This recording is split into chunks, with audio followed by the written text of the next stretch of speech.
Three, two, one, and I am back. Not we are back. I'm Baron J67, one half of Adventures of the Black Nerds. XRT Tjones, he's gonna be mad that I said that. He is busy taking care of stuff, so I'm gonna go ahead and steer this ship for a little bit on my own.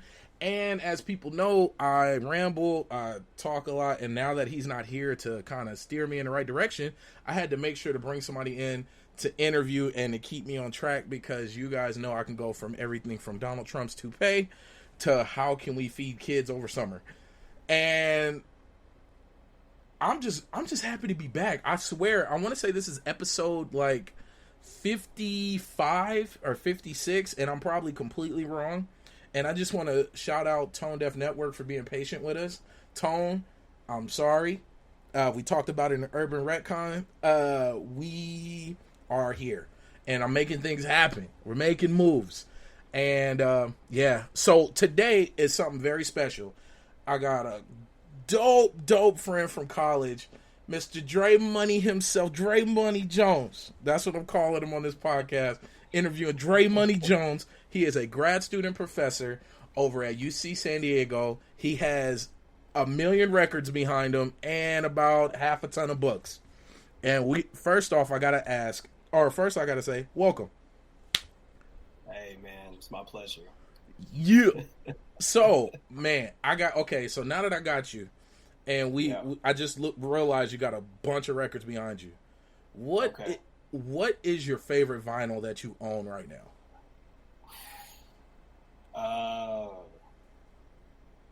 That's an easy one, but also a very hard one. Do it.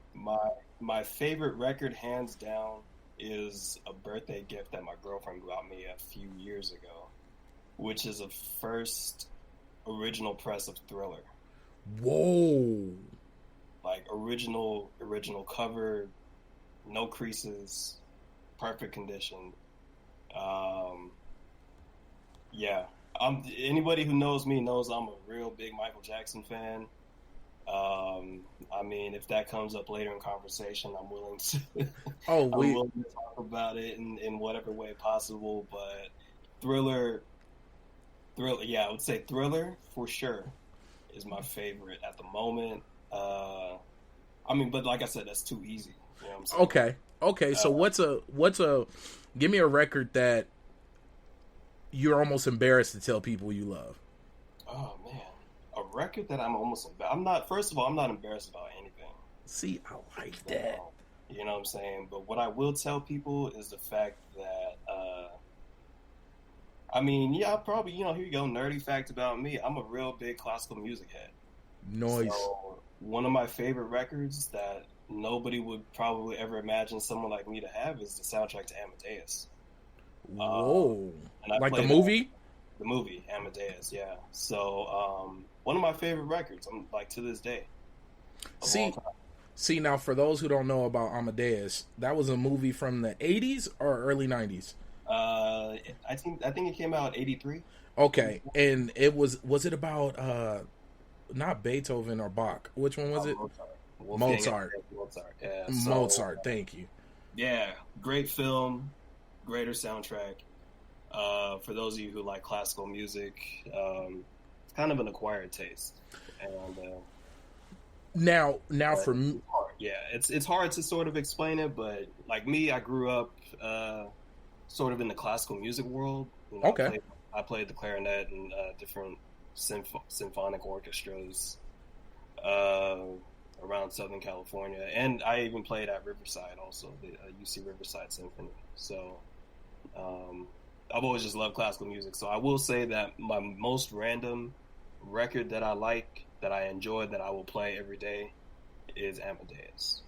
That is so dope, bro. Because everything else, I'm like, I got a lot of soul, funk, jazz. Yeah. It makes sense for me, right? Yeah. Everything else, it kind of just falls into the pocket and falls into the groove, as, a record collector might say. But Amadeus, I'm going to go with that. Now, see, folks, I got to put this out there. Dre Money just became so much more cooler in my book just because it is this factoid.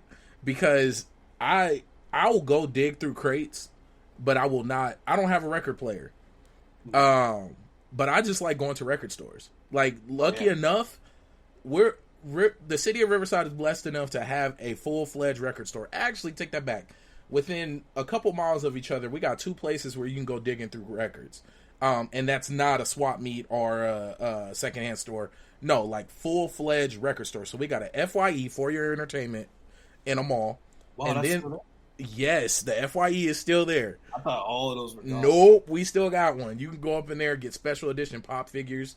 And I know you guys can't see right now, but people who've watched the show live, this video is not going to be up. We were just doing audio, but about time you're hearing this, you already know that clearly. But no, like, I just love how much work was put into it. I like that sound when that needle hits the record, that crackle. Like, I love it. It just, I've never really taken to the title like audiophile. Like, I love good sound. Yeah, man, it just feels good. Like, okay, I think back to Young Jeezy Snowman album. I know this is kind of random, but my cousin had a killer sound system in his car. And shout out to you, and we used to always be in the car, and I would just run that album on repeat. Certain tracks, just run it on repeat. But I finally got home and listened to it on some headphones, and it sounded like crap. I didn't like the CD anymore. But it was how much speakers really mean to experiencing music, bro. It means everything, and it's just so absolutely crazy that something as simple as listening to an album in the car versus listening to it on a CD player will make all the difference. Well, like they say, I'll say this right now, is the kind of emphasis that people will tell you to really invest in the right car or the right mattress. Invest in the right speakers. And you know what, man? As I've gotten older, I mean, hell, I'm closer to 30 than 25. And a good bed, like you just said, a good bed, a worthwhile car, you know, all of these things do matter. So if you're gonna invest in something or something you truly care about, why not get at least decent quality? Like, I'm not gonna go out and buy AirPods, but what I always liked was those what were they, like $50 studio Sonys with the long ass aux cord? Like, they were clearly made to be in a studio booth. Yeah. Man, I used to always have those in my backpack. I've at least cracked it, like 2 pair. Oh yeah, me too. Those things, they're worth it. And I like that. You do got to spend money. But, okay, folks, we're completely off track. Completely. I mean, we could be on track, you know, depending on which, you know. Okay. You know what? No. I like that. And I'm going to go back to Thriller. Now, my first experience with Thriller is I'm a scaredy cat. I don't do scary movies that well.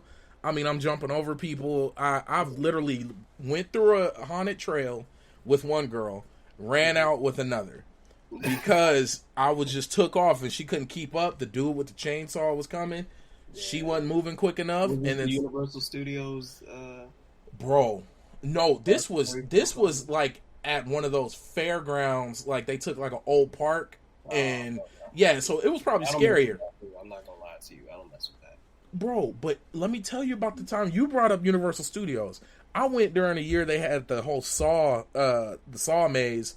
They had actual, like, dummy bodies in bags, and it was heavy, and it felt like you were pushing a person out of your way, and then there was smells, and I was done. But back to Thriller.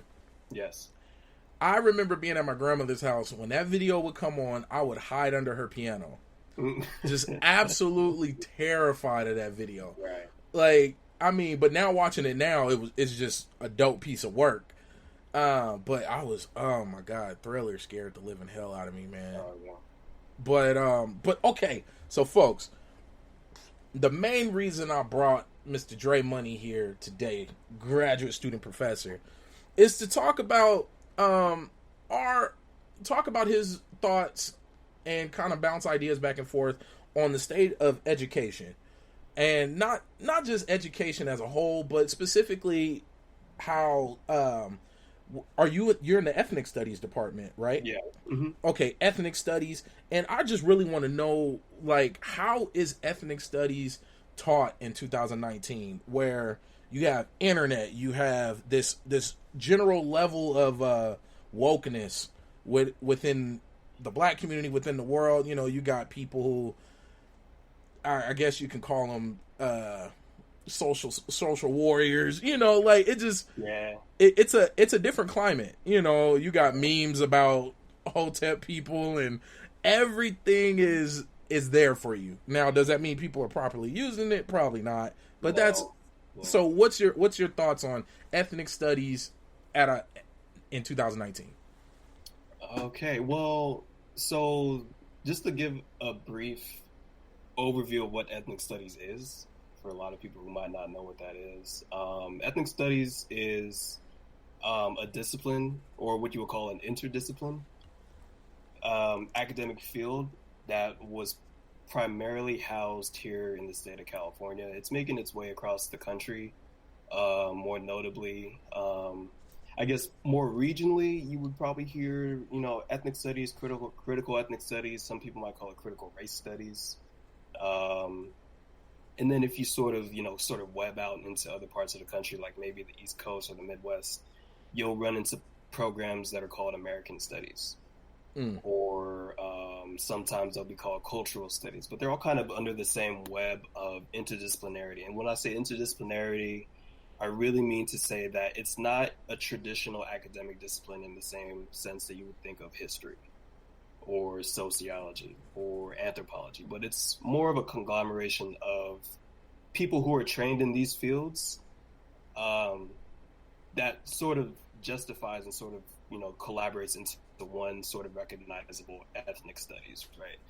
And so I think people get it kind of mixed up to say that ethnic studies is the study of insert ethnicity here, right? Got you. That's not what we do. We don't just study ethnic people. We study sort of the theoretical and ideological conjectures in which race becomes a social category and how it's exerted onto different groups of people. Ooh. And what happens, right? So ethnic studies, just sort of on a related but also sort of a side note, ethnic studies is the one academic field that was entirely established by students. Right? See, I didn't know that. Right. So you have the student protests at San Francisco State University in the late 1960s, also at the University of California, Berkeley, where you have students of color who, at the time in the 1960s, you have a lot of the decolonization movements of Latin America, Africa, Asia, and South America, right? So you have students who, Black students, Latino students, Asian and Asian American students. You might hear Pan-Asian, indigenous students, students who identified ideally with what you would call the third world, right? So third world students. So in essence, part of it, some of the early history of ethnic studies might trace it to, before we called it ethnic studies, we called it third world studies. Right? So, really? With an essence to essentially, on the surface, it began as sort of a representation call, right? Hey, we're Black students, but why are we only reading Shakespeare and Hemingway and Kant, right? But it's just like, what happened to studying the, Caribbean literature? What happened to studying African literature? What happened to studying, Central American, leftist, type material? So it's the one college major, I guess, if you will say, that actually was formed and demanded by students, particularly Black students. I want to place an emphasis on Black students. Because this was also at the height of the Black Power movement. This was also at the height of the Yellow Power movement, right? The Chicano movement. And like I said, the decolonization of the so-called third world at the time. So most of these African and Latin American countries became independent during the same time, and students were listening to that. Okay, so students were actually listening to what was happening around the world and saying, what would happen if a similar type revolution were to take place here in a place like California, So flash forward 50 years later into the future now, ethnic studies has, man, it's a little bit of a depressing state, I would say. And this is coming from me, who teaches at the University of California, San Diego. UC San Diego is 90% STEM. Okay? Facts. Yeah. Right. People come here from all over the world to study engineering, computer science, materials in engineering, all these different STEM fields, right? Hard sciences, which makes the classes that I teach sort of sidelined into diversity requirements. So I have a lot of students who don't care to learn about why ethnic studies came about. What do we do? Why does it matter? They're more so, hey, can I do the least possible work to get that passing grade, so I can graduate with my civil engineering degree? So those are the students that I deal with in math. Yeah, so it gets really depressing. So occasionally you'll have that one Chicano student who's like always like chiming in and doing a lot, and it's like, I'm a sales major, but I didn't really know what ethnic studies is, but I'm here to double major in ethnic studies now. You'll have some of that sometimes, but for the most part, I couldn't tell you that a majority of my students share the same mission or desire to learn about this stuff, right? So what is it like in 2019? It's devastating. I'm not gonna lie to you, man. It's devastating in the sense that we're in a very neoliberal age where going to the university isn't about becoming an intellectual anymore. It's about having a degree that will allow you to make six figures in 4 or 5 years. And you know what? It's so great you bring that up, man, because that actually goes into the next point. And we'll still stick here, but for me, hands down, I've growing up, I wanted to be either a paleontologist, I wanted to be an archaeologist, geologist. I mean, I had rock collections. I used to be out digging and digging sideways, looking at anthills, and science was everything to me. I mean, gemstones and everything. I even think I had a meteorite. My aunt worked on, rest in peace, she worked on Highway 86 out in the desert, out in Thermal, and she came home with this giant, well, it was about a little, I'll say a brick, about a brick-sized metallic object that was magnetic, and it was just the coolest thing on earth. I thought it was like iron ore. I didn't have complete access to the internet like that. I didn't know what else I was doing. And my mom, of course, cleaning up my room, saw this old dirty looking rock and threw it away. I truly believe it was a meteor. I think I had a meteorite. It would have made sense. It was out in the middle of nowhere, digging deep in the desert. It was definitely a meteorite, and I had one. But okay, now fast forward, education to me became a way to pacify my parents and to get a job and provide. That's really truly what it was for me, because the passion for it was gone. I don't know what happened. I don't know if I started making money. You know what really happened? I started selling candy in high school. I mean, here it is. We had me and Travis actually got to do the podcast with, and we talked about it on previous episodes. We had about 10 people working for us. They thought we were selling drugs, the level of candy we were selling. They were constantly pulling us in the office, trying to take our candy from us, trying to confiscate our cash. I mean, here it is. I had a car, never had to ask for gas money, never had to do anything. I mean, we've been approached by people to do other things, but because it was just money. And then after that, it wired me different. So then it was, what's the fastest way that I can get to another way to, with the least amount of work, make more profit, make more money. And So when it came to the education thing, and we talked about off air, my story in 2012, I like fell off the face of the earth in college. Yeah. And this is the last time I've seen Baron in person. Everybody listening. Paul, as he said, as Dre said off air, Paul East Side 2012. I found out I got a manager position or an assistant manager position at a sports store I was working for, and they offered me a full-time gig and I ran with it. Then when I started doing that, I was making good money, making a lot of sales. It was commission on top of hourly. Then they were offering up different stores. I was thinking about going to Chicago. We being right down the street from the Hall of the NFL Hall of Fame. It was all, it was all just working. And then all of a sudden, I couldn't keep up BSing in class and got booted out of UCR. So I went back. The point of this is I went back to school because my parents, I've never seen my parents so hurt. They were absolutely broken. Now, up to this point, I had no debt. I had full ride. I was working as a lab technician at UCR. I was getting stipends through there. I was making good money. Everything, it was coming in.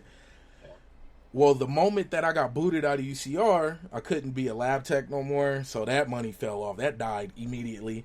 Then, in order to get back into school, it cost like $2,000 to take an extension class, which you couldn't get financial aid for, so that, boom. Then, they still didn't want me back after I passed the class, which is fine. I messed up. I'm not mad at them. And then, I ended up, because my parents were like threatening to disown me basically, I ended up going back to school online, which I wish I would have knew about online school from the jump. I would have taken it up front because once again, it was all about getting to the end result as quick as possible. Shout out to Southern New Hampshire, and I wish I remember my advisor's name. She was the most sweetest lady on earth, and that poor lady, she was trying to help me reach my goals, my full potential, and I literally stopped that lady and said, look, run my numbers, what's going to help me graduate the fastest, which route do I need to go? And that's the degree I got, which was... What was your degree in? Psychology, emphasis in like social interaction. It actually fit who I am and what I do, and I'm happy I went that route, but it was truly about the end goal. That's all it was for me. I didn't even want to go to my graduation. Only reason we went is because we honeymooned in Boston. My graduation was the next weekend after my wedding, and we honeymooned in Boston, and my mom flew out, and we drove to New Hampshire and went to my graduation. I wasn't going to go, be honest. It's not that it didn't matter to me, but it didn't matter. It didn't carry it wasn't passion behind it. It was pure for the next step. Like, it was a milestone thing. Now, wrapping it back up into what you said. I know that's gotta suck, and you said it does, to be somewhere in a position of passion. Like, you love what you do. Like, we're gonna talk about your favorite books and what you're reading right now in a second too. But you love what you do, and then to be in a position where you want to express that love and teach that love to other people. And then you're sitting in front of a bunch of people who are only there because they thought it was going to be an easy A. Yeah. Like, oh yeah. I couldn't imagine that wall. Like, you must drink a lot of coffee. No. Bro, I just, like, I can only imagine, and now I feel bad for every class that I took and didn't show, like, no passion in. Like, not every class is going to be that for you, like, True. And I get it, you know what I'm saying? I definitely get it. Like, there were classes that I took that had nothing to do with my major that I was like, this is actually really tight. There were classes that I actually really hated. Bro, like, I don't expect to be that for everybody.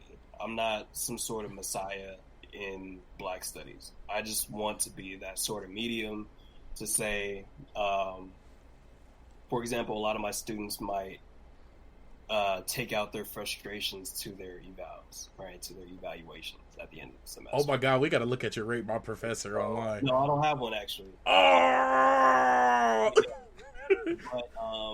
But what something that people will say is,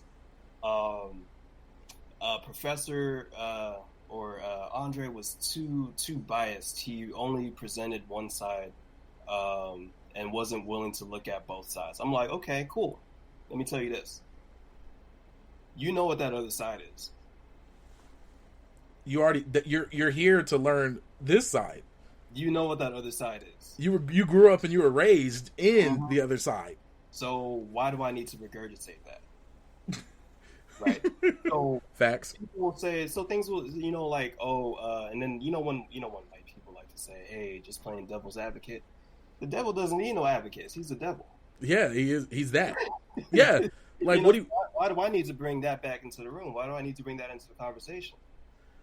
I'm confused. Especially now, because you've been teaching since Trump's been president, right? Yeah. What was that? You've been teaching as long as Trump has been president. Yeah. So how has that affected your class space? I feel like, for the most part, I feel like students generally hate Trump. Okay. Which is cool. Yeah. Especially being in a place like California, it kind of like, tethers on the line of conservative to liberal. So it's kind of like sometimes, there's no either or. Sometimes it's kind of a mixture of both. Gotcha. So, a place with a very liberal sort of reputation and a very liberal atmosphere might say, hey, Trump is the worst, he's the devil, whatever. We should have voted for Hillary or something like that. I don't know. And yeah. You know what? I don't like blind rage and blind hate unless that's what's absolutely given. And then the one thing I try to explain to people when it comes to Trump as a president, we don't want him to do bad, because if he does bad, that's bad for everybody. Mm-hmm. It's not like he's the president of a small group of people. Nah, man, this dude controls one of the baddest armies in the world. He has access to just about everything destructible. And like, I don't want him to have a bad day. Like, I hope he's doing okay. I hope he's working it out. Now my fear is when it comes to that, it's funny, we haven't talked politics in so long on this show.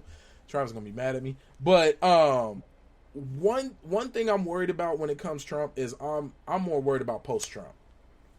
Mm-hmm. That's something, because you got to think, like, you've had major countries, I want to say Germany and other countries, already say we're not the democratic head or the head of like world democracy anymore.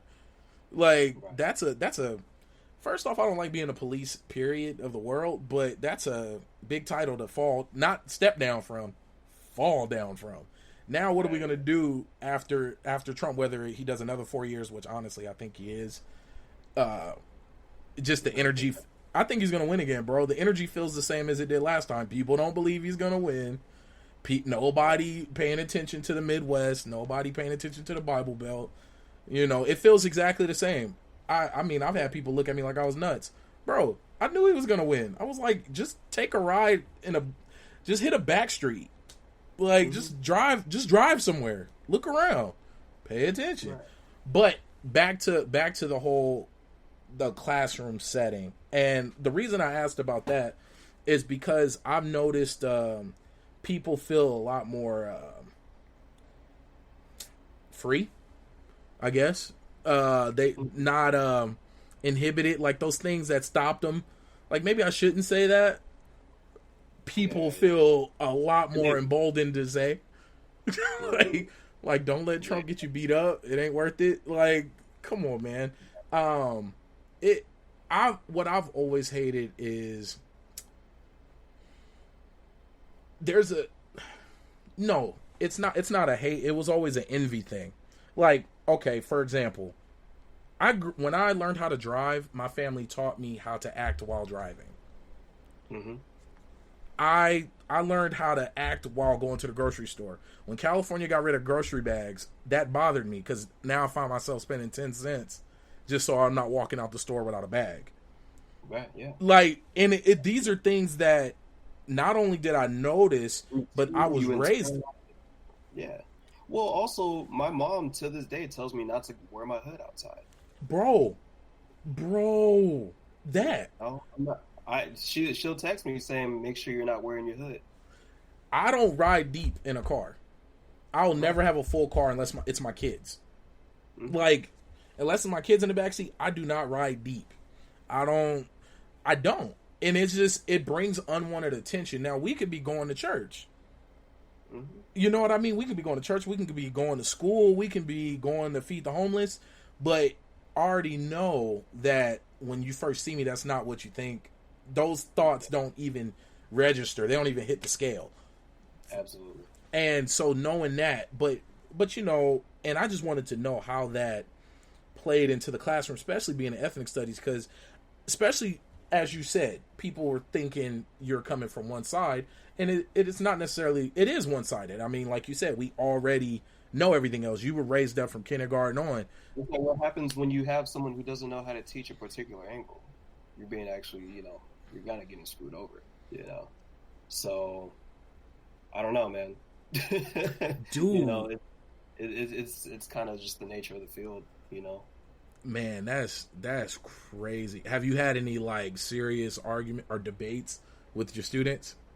You know what? Part of me is like, man, I wish you would say something. But at the same time, it's just quiet. I feel like people would rather take it out in a student evals that's confidential than try to say something to me. But also, because I also represent a particular subject position in the classroom where it's like, all right, he's black, he should be cool, let's stay on his cool side.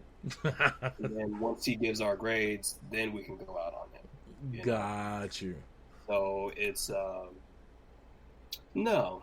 And if anything, if arguments were to happen, I'm like, okay, cool, now we have a debate.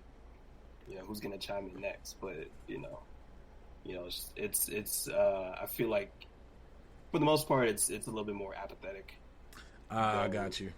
Engaging. Yeah, I mean, like, if nobody's actually done that to me, I've had some people say dumb shit in class, have real bad things in my station. No, you're good, man. Go for it. I cuss like a sailor, bro. It's all good. I try to hold back, but it always have something to say, and then or they just don't want to believe it, what I show them, what I tell them. Like I taught a sociology class at University of San Diego, which is different from UCSD. It's a private school. And of a roster of 35 students, at least 25 to 30 of them were white. Got you. So all white. So I have all white students, and this is the one class that they have where they're actually seeing and talking and hearing someone talk about lynchings. And they didn't believe you. They don't believe me, or at least they're in such profound disbelief. Like, how could anybody do this?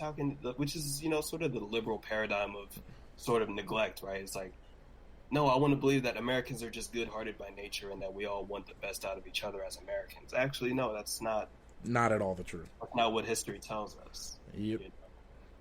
So, and it was a class on criminality. Ooh, I was just about to say criminology was the best class I ever took. Well, it was called Crime and Inequality, so it was really getting to the crux of what a social inequality is and who's at stake. Oh, so I know they was really draws dropped the whole class. Man, like these people like really hadn't ever faced it. Yeah. I'm not even going to just say been exposed to it or heard it, but actually faced it, right? People who most definitely have gone most of their lives living in white neighborhoods, and maybe have one black student, in their classroom, and they never really got to know them, but, maybe this and that, whatever. But, a real indication of how, segregation is really still very much manifest in our lives today, even if we're living in a place like California, right? One of the most diverse parts of the world. But yet it's still very segregated. Still absolutely segregated, And it's funny how even something as simple as being able to pinpoint somebody from LA versus somebody from Orange County versus somebody from the Bay versus somebody, like, just how one state, and that could be just because of how big this place is. Mm-hmm. It easily could be broken down, but I don't want that. For me, dude, what I loved about criminality and criminology was just truly understanding that crime is relative, and I hate when people are like, oh, well, that's illegal, or that's illegal, and I'm like, yeah, a lot of things were illegal. Me being able to read and write was illegal at one point in time. Like, it just, you could take it at different points and steps.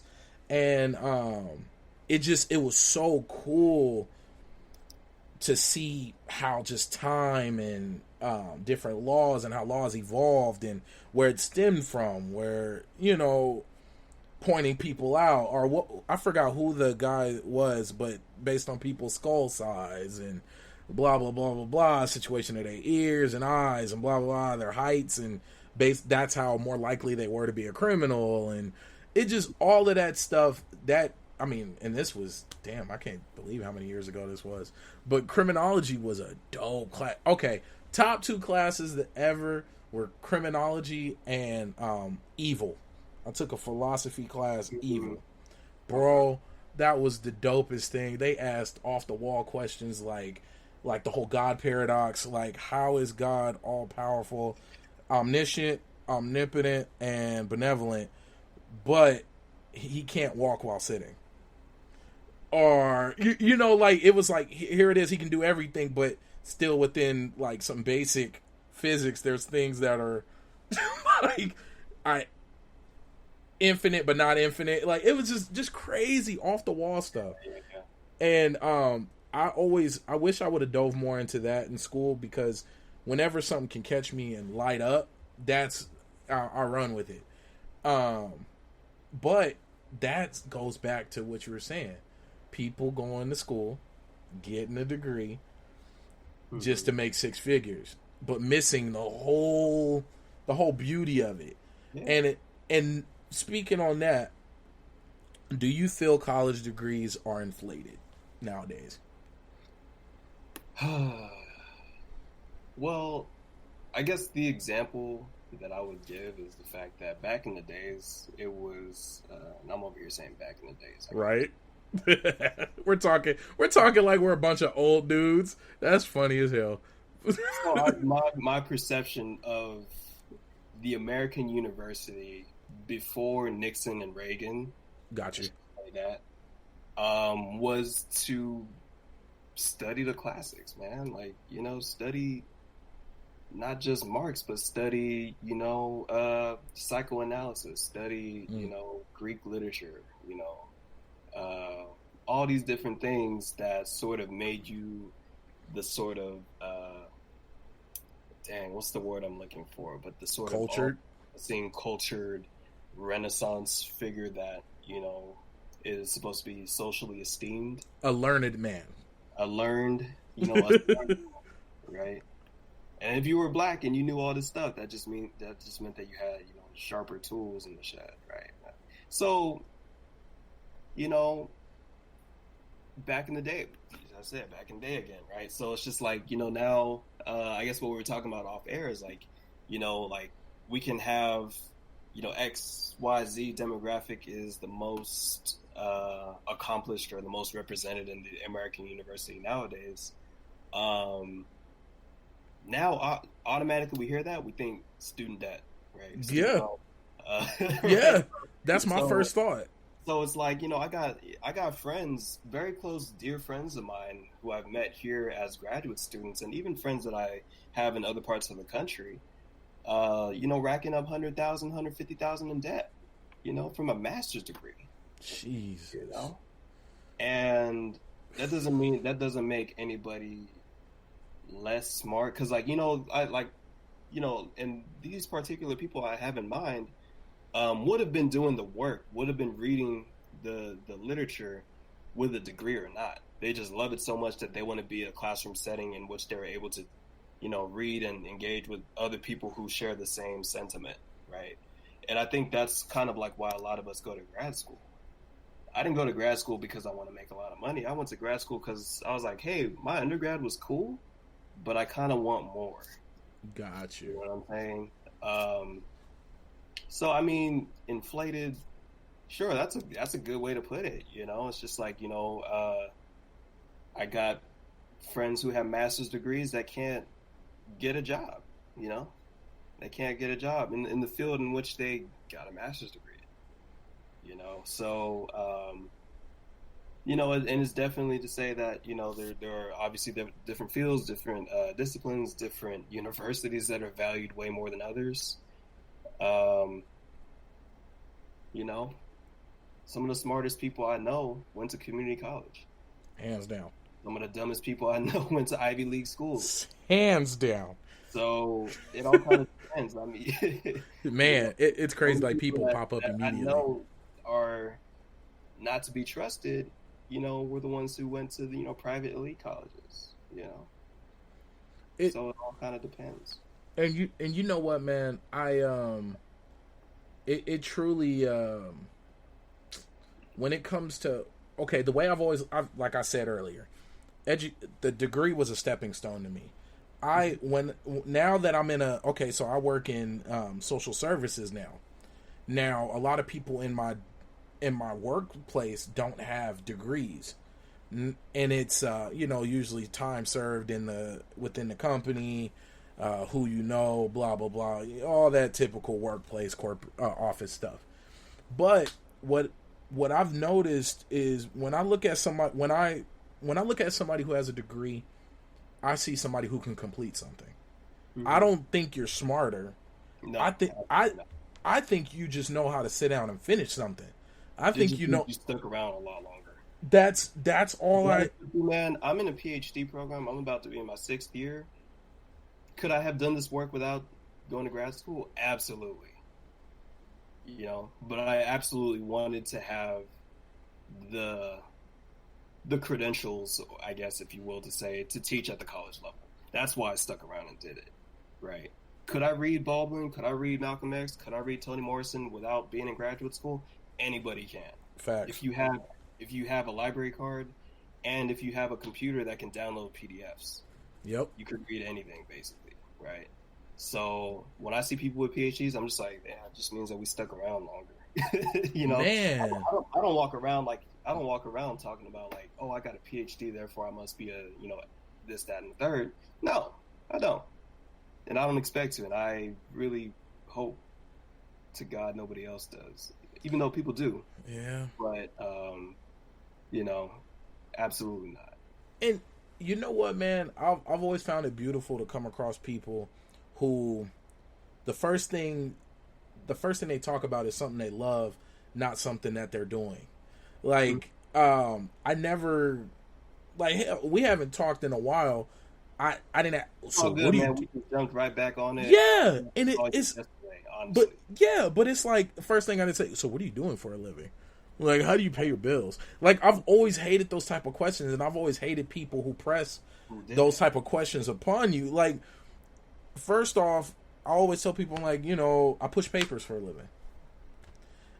It's not that I don't see value in what I'm doing, but at the same time, I push papers. Like, I'm not going to go around bragging about it. I'd rather talk about the podcast I'm doing. I'd rather talk about something that I truly see passion in, something that I truly care about. Like, I love seeing people light up.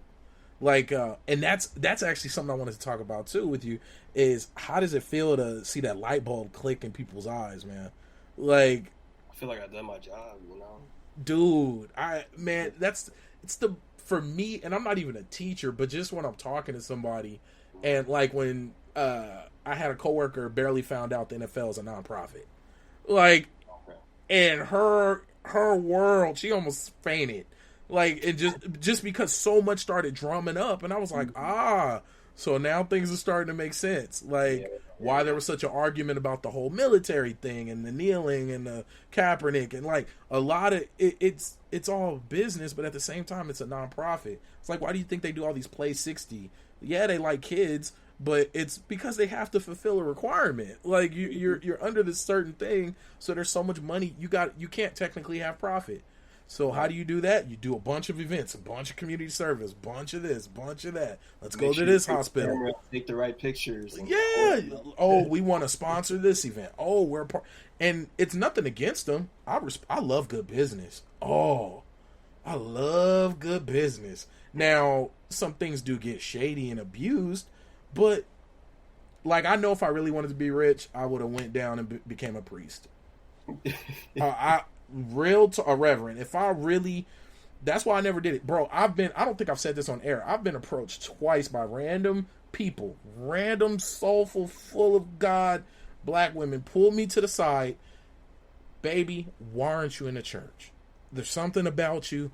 Why aren't you preaching? Twice. Wow. Randomly off the street, minding my business. It's too much money involved, and I know I would turn a profit. It would be so hard for me not to. Like, I would come up with books. I'd be out there. Oh, bro, it'd be all types of bad. And I would feel that it would be total opposite. And that's why I don't do it. Same reason I'm not going to be a cop, because I would be having too much fun. I'd be out there like, oh, you just stole that candy? I saw you. How about this? I'm going to get in my car. If you can outrun me, if you can beat me around the block, you can go. I would have too much fun, bro. Like that's why I don't want positions of authority. I never liked it. Because I would have fun. I don't know if that means I'm corrupt. I don't know what you want to call it. But I'm honest with myself, and I know this now, so I don't have to go and experience. Oh, I'd be terrible, bro. Yeah. Why is the pastor up there with a platinum grill and diamond cufflinks?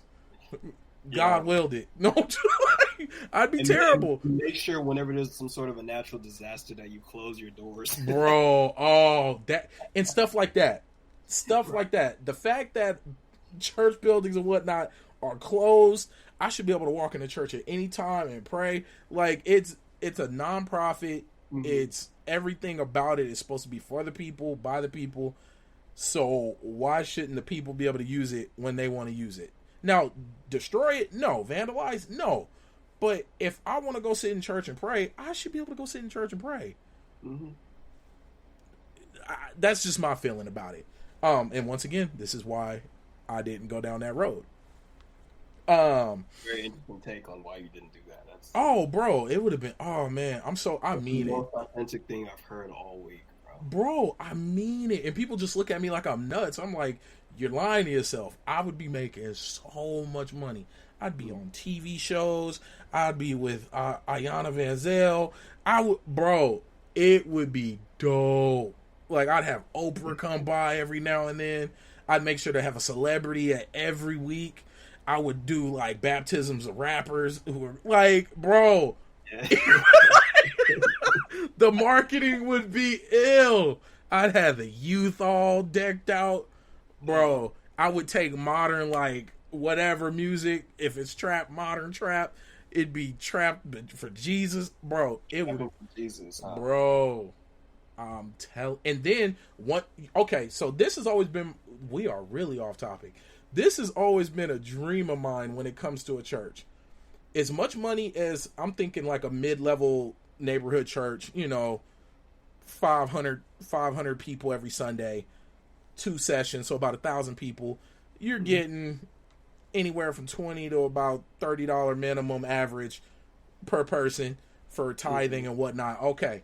After you pay your bills, I always felt that a mid-level church should be able to offer a monthly stipend to whoever needs it.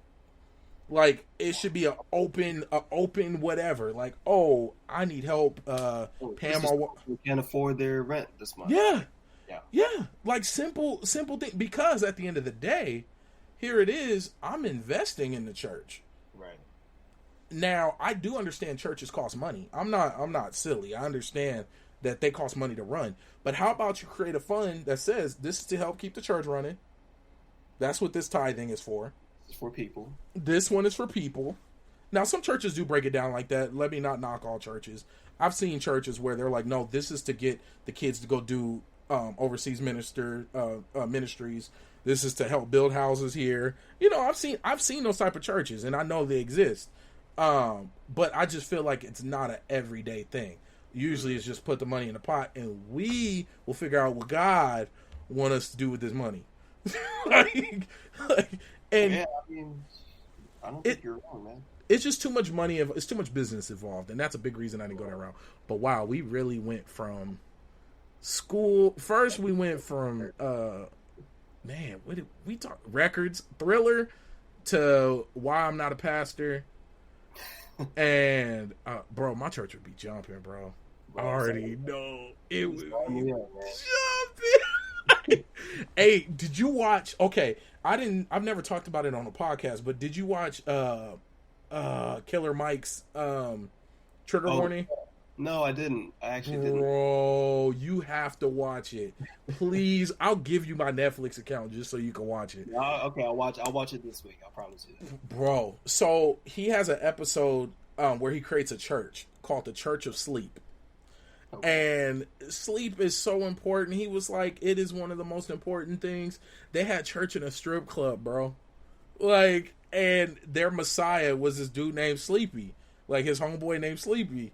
And all he did was sit there, and people came and just talked about what was on their heart, talked about what was bothering them, their goals. That he gave them dream journals, like it was so. I was like, sad but true. This is more beneficial in this 40-minute show that I've seen. More beneficial to people's growth and betterment, like dream journals, writing down goals, sleeping, making sure you get a proper amount of sleep. When has a pastor ever told anybody, make sure you get enough rest? Wow. Like, something as simple. And then I would have nothing. I would have a bunch of financial classes. Because working in social services, at least in the demographic that I work with, I've learned that most people have $2,000 problems and terrible spending habits. Really, like, I've seen whole households collapse over $1,500 in debt. I've seen families run library to library instead of just taking the books back. I've seen, like, you'll see somebody's transactions and it'll be check cashing, grocery store, McDonald's, another fast food, Postmates, gas station.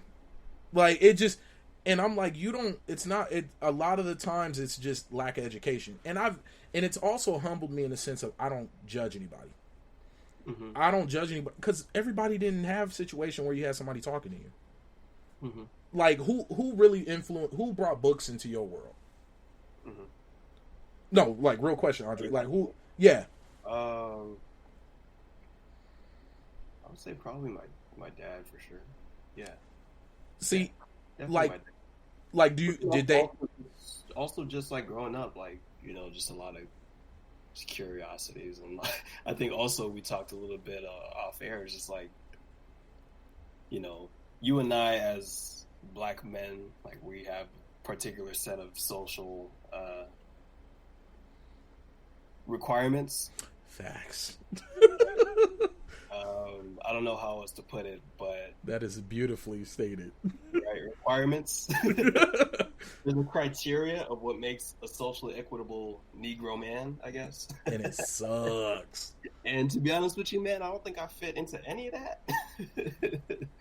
I'm average sized. I'm not NBA tall. Man. Bro, no, 100%. I feel it. That's funny that you brought that up, dude. That's a. I think. Correct me if I'm wrong, but I feel that a particular target of the mission of this blog podcast that you have is aimed for us. Yes. That. 100%. That's what it is, people. Adventures of the Black Nerds is just being...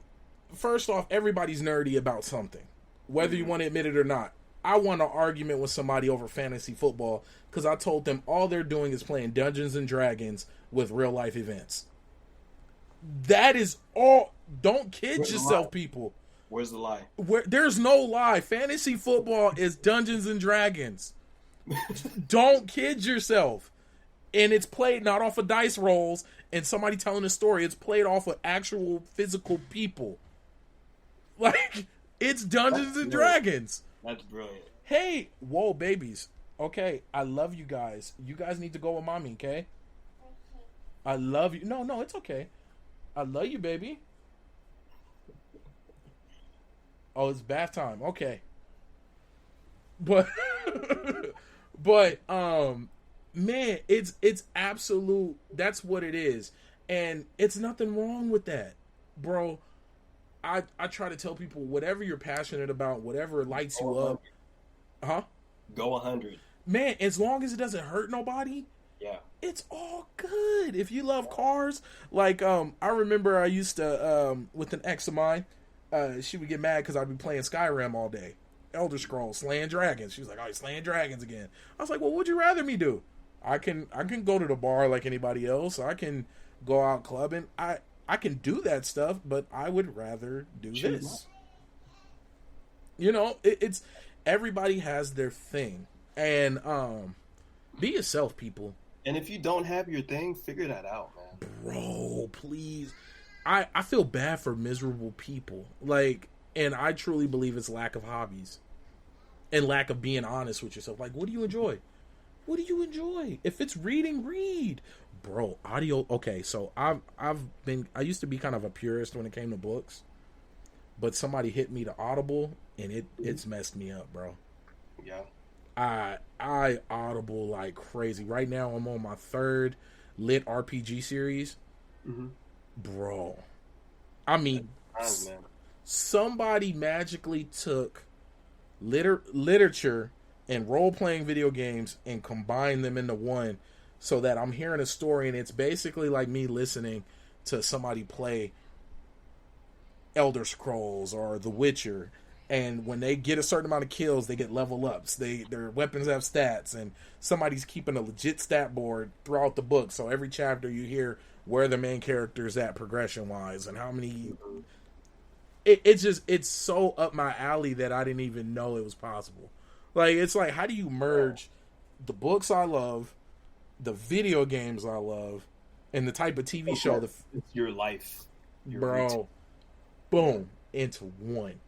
You know what? I'll tell you this, man. I agree with you in the sense that like being a book purist, like to actually have the book physically. That's why you hear people say like, "Oh, have you tried out the new Kindle or whatever?" I can't. And then people will be like, "No, I can't do it." You know, like just like you, right? But then like I was the same way. I'm not gonna lie to you. I use my Kindle every day. Okay, how do you? Okay, so I'm whispering like people can't hear us. I'm over here like, I'm like crouching down on camera like folks who can't see this. I'm like, so the Kindle, like you really, I can't see you. Like the Kindle, you really like it? Like, no, okay. So I've been reading comic books on my phone because, of course, I do Urban Retcon, and that's mainly about comic books. Right. And I didn't realize how out the game I've been.